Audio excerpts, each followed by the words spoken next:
మనం చిన్న పనులు చేసినా కూడా కాళ్ళు నొప్పులు, కీళ్ళ నొప్పులు, నడువుల నొప్పులు, అన్ని రకాల నొప్పులు మనకే వస్తాయి. అదే మన అమ్మమ్మోళ్ళు, వాళ్ళ అమ్మమ్మలు చూడండి ఎంత స్ట్రాంగ్గా ఉంటారో కదా. వాళ్ళు ఎన్ని పనులు చేసినా అలాంటి ఏముండవు. ఇప్పటికీ మా అమ్మమ్మ ప్రతిరోజు పనికి పోయిద్ది. నేను ఇంట్లో చిన్న చిన్న పనులు చేసినా కానీ నాకు అన్ని రకాల నొప్పులు వస్తాయి. మెయిన్ వాళ్ళు తినే ఫుడ్. నేను చాలా పురాతన కాలమైన వంట ఆవిటికుడం అయితే చూపిస్తాను. చాలా సింపుల్ ప్రాసెస్. ఇది హెల్త్కి కూడా చాలా మంచిది.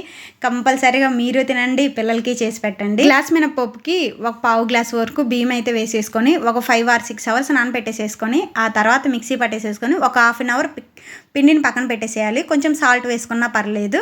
ఇంకా ఆ తర్వాత ఏంటంటే ఆవిటికుడుం గిన్నెలు మనకు మార్కెట్లో దొరుకుతాయి. అలా దొరకకపోతే మనం ఇడ్లీ పాత్రలైనా వేసుకొని ఆవిటికుడుం అయితే చేసుకోవచ్చు. ఆ ఆవిటికుడుని ఒక 15 minutes లో ఫ్లేమ్లో ఉడికిచ్చేసేసుకొని ఆ తర్వాత దానిపైన నెయ్యి వేసుకొని కారపొడి వేసుకొని తింటే ఉండిద్దండి. చాలా టేస్ట్గా ఉండిద్ది. పిల్లలు కూడా ఇష్టంగా తింటారు. కంపల్సరిగా ట్రై